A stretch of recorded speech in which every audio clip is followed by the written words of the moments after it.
Hello everyone, welcome to the channel. Today the idea is to visit two places here nearby Skopje, and this will actually be the first of the series of videos in the Exploring Macedonia series. We cannot travel anywhere at this time, so basically we can visit some places here in Macedonia and show you what kind of historical places or monuments, or I don't know. There's still plenty to see and plenty to visit. I hope that you will be interested, but first let's go and check the tire pressures. I had to wash the car also, but today is not working day, so none of the car wash places are working. So let's check the tires, and then we'll off to a place near Kumanovo. It's called Zebrnjak, and then from there we will visit another place. I will tell you more as we go further. So let's go.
Okay, so we made it to our first stop today. Car is absolutely filthy, but none of the places where I can wash it was working. So we are going here. It's a memorial monument from the First Balkan War. A big battle happened here. So let's go up to the hill and then we will talk about it more.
This was quite uphill. With my other set of tires I could have come up all the way here with the car, but I think it's more interesting this way and it's a good exercise. So let me tell you, why are we here? So this place is called Zebrnjak, and as you can see, it is the highest hill. Aha, this is why it's so dirty environment. Everybody is setting their fields on fire. Wow. In case you don't know why is this happening, the fire is basically cleaning the fields from all the pests. So when they plow next time, it will be clean of all the pests. And it's considered as environmentally friendly because it's a natural materials that they are burning. I don't know how I feel about that, but anyway, let's go back to the subject. Let me find a place to sit and relax a bit so I can tell you more.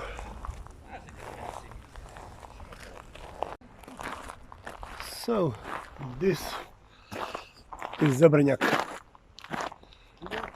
It's a monument built to commemorate one of the biggest battles in the First Balkan War. Let me tell you a bit about what happened in this war.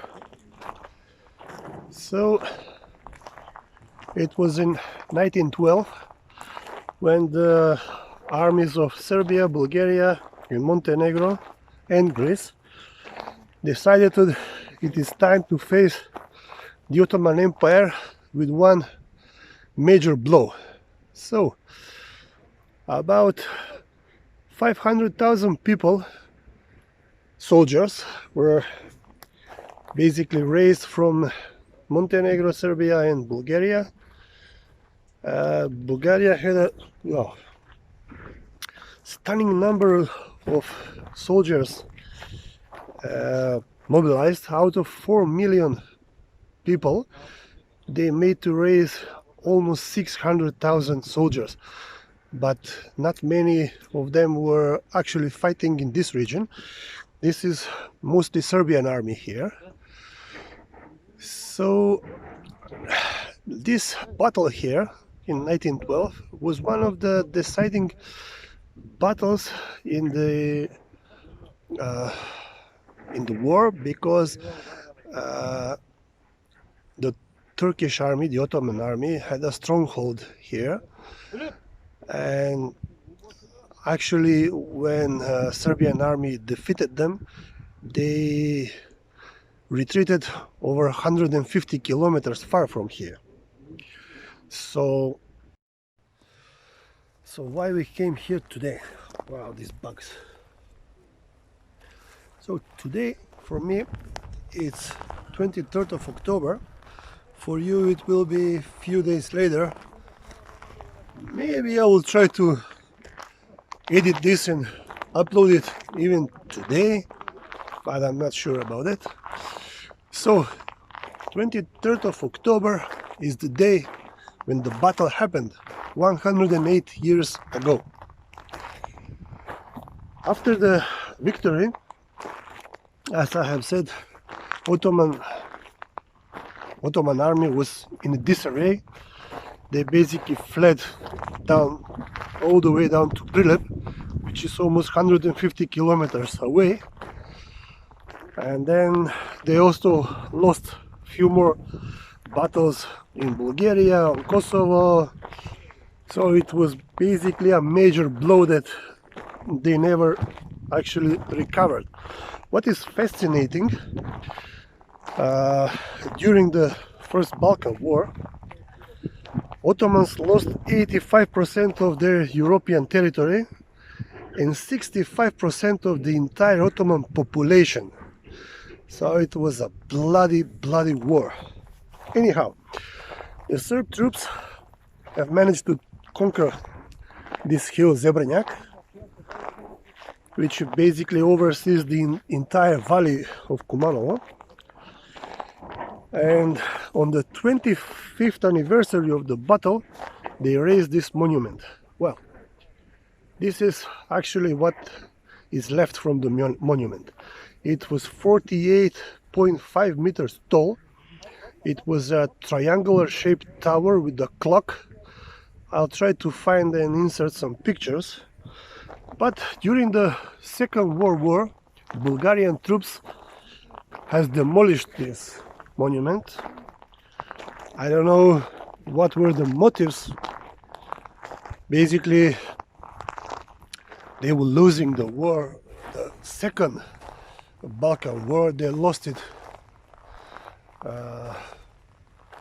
and basically this was some kind of retaliation towards the Serbs.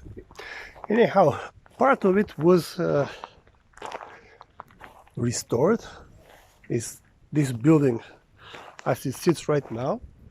Inside of the building are the bones from 478, I think, soldiers that died on this hill.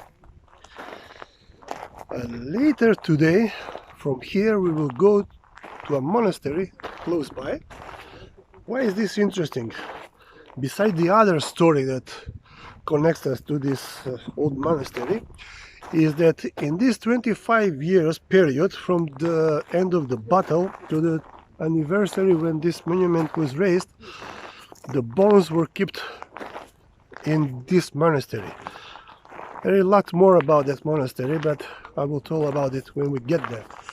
So anyhow, let me try to walk inside and show you what is inside.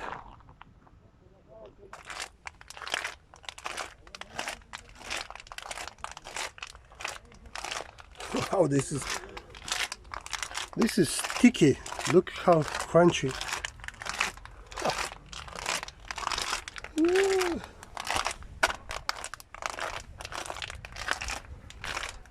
Very funny.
Oh.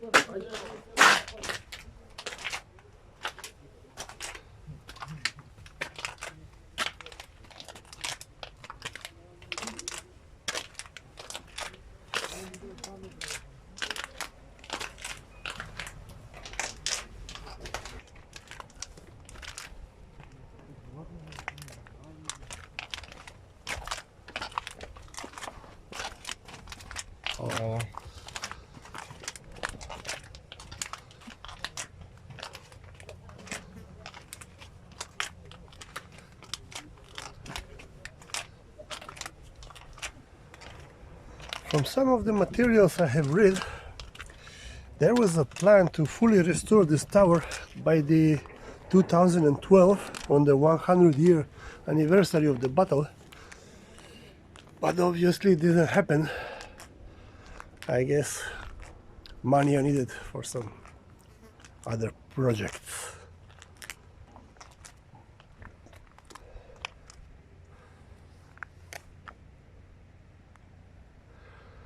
So from here, if I'm not wrong, probably in that direction over there is the village Staro Nagoričane, where the St. George Monastery is the place where the bones from all these soldiers were kept for 25 years until this was built. From here we will go there, but first let me walk to the basement of this monument and show you where the bones are. Okay, so it's a little bit dark here.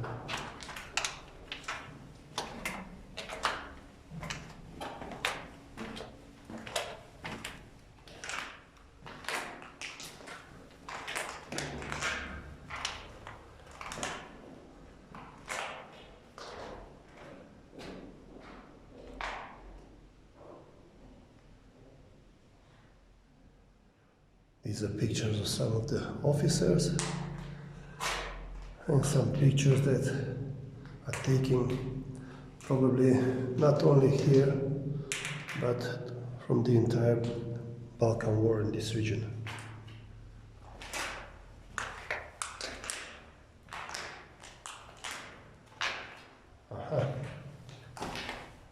This is how it looked like before Bulgarians actually blew it up.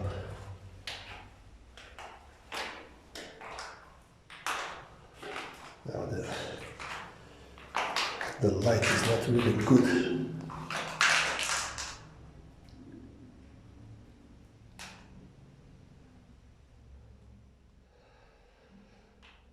So basically this lower part is what is preserved.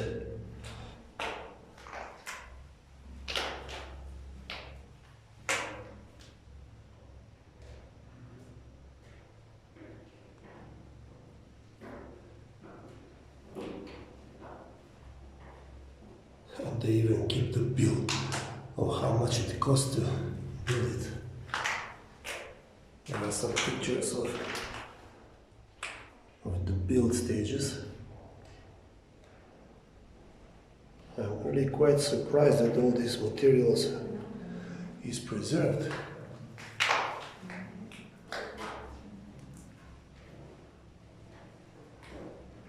They even have a document on where it was finished.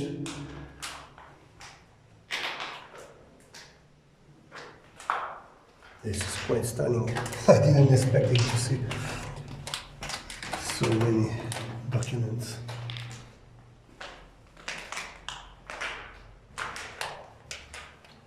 This is the Turkish side of the story, probably.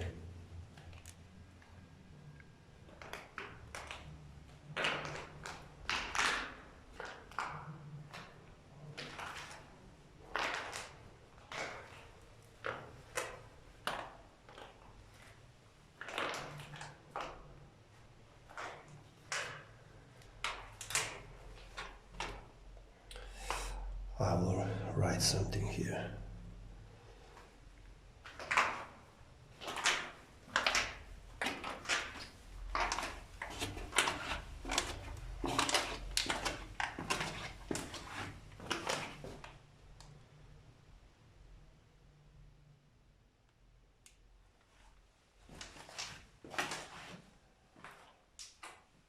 Some may find this. Let me kill the light. Yeah, this is better. So these are actually the bones of the soldiers that died on this hill.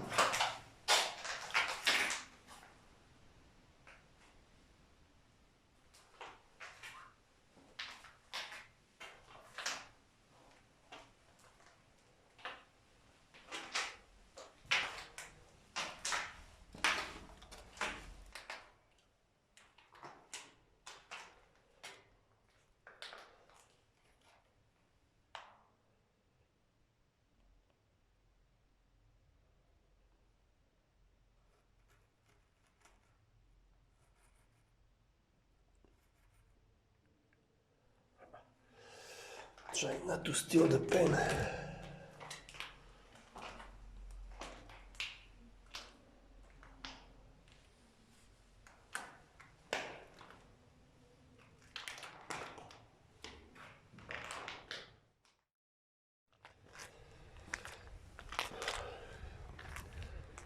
So, having my ancestors fought in all sorts of wars here in the Balkan, we sure have plenty of them. I think it was 7 wars at least in the last century. So the feeling standing here is, I don't know, it's very mixed with emotions, pride, sorrow, I don't know. Oh, these bugs. Anyhow, let's go back to the car and off to the St. George Monastery in Nagoričane. I will tell you more about that place.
Слушай,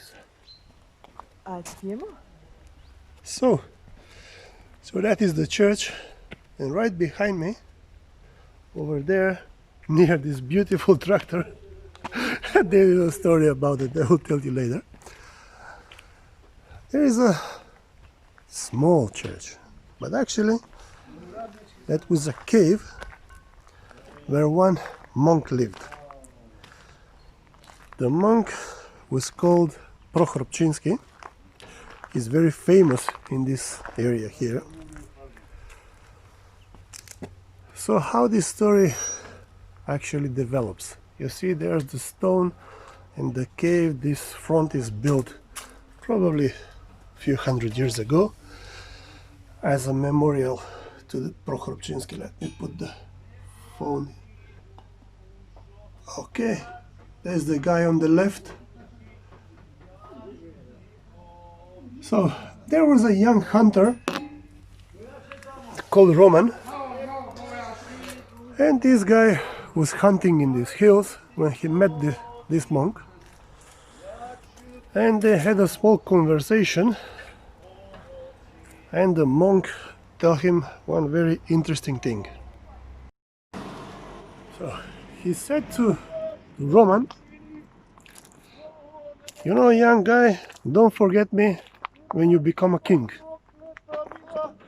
This sounded very strange to the young Roman, but nevertheless, some 20 years later, he became a Byzantine emperor, Roman the Fourth Diogen.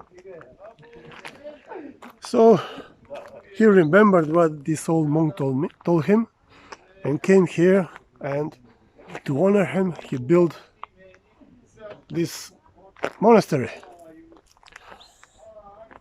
And the story continues. Some 30 years later, the emperor had a dream where the old monk appeared to him and told him, like, "My emperor, you forget your robes," meaning who you were, "and you forget about your robes and forget about me." And that sounded like a very bad omen to the emperor, so he came here in order to look for the monk and see what he can do for him. He didn't find him in this cave or in the monastery. He found him some 15 kilometers from here in another cave, but he was already dead. So he built another monastery right where the other cave is. It's called Prohorobčinski, and it's a way bigger monastery than this one. It's one of the most important monasteries in the Serbian Orthodox Church at the moment. But this other cave and this other monastery, although they are quite close from here, we cannot go there because it's across the border, and borders are closed. So maybe in some future, when the borders open and we can cross them without doing some stupid COVID test, things like that, we will go there to show you the other cave and the other monastery. So, to cut the story short, this small village gives us one emperor. In the other video that is coming a few days after this one, we will visit in another village which is close to Skopje, and that guy over there on the roof, yeah, can you see him over there? He's constantly singing, but he's a very big singer. Anyhow, this other village near Skopje gave us two emperors. Can you imagine that? And they were born about 2 years apart from each other. They even found themselves on the opposite sides in a war in effort to establish what was earlier one Roman Empire. But more about that in the next video. For now, that will be it. I hope you like this story. There are plenty of more coming in this channel, because there are plenty of history around here. We maybe not have other things, but history, a lot of that, and a lot of it we wish that we never experience. There were too many wars. So anyhow, I hope you like this video. If you do, please share, subscribe, like, press that small like button so the YouTube algorithm will know that people are actually interested in this stuff. So that's it for now. Until the next one, bye.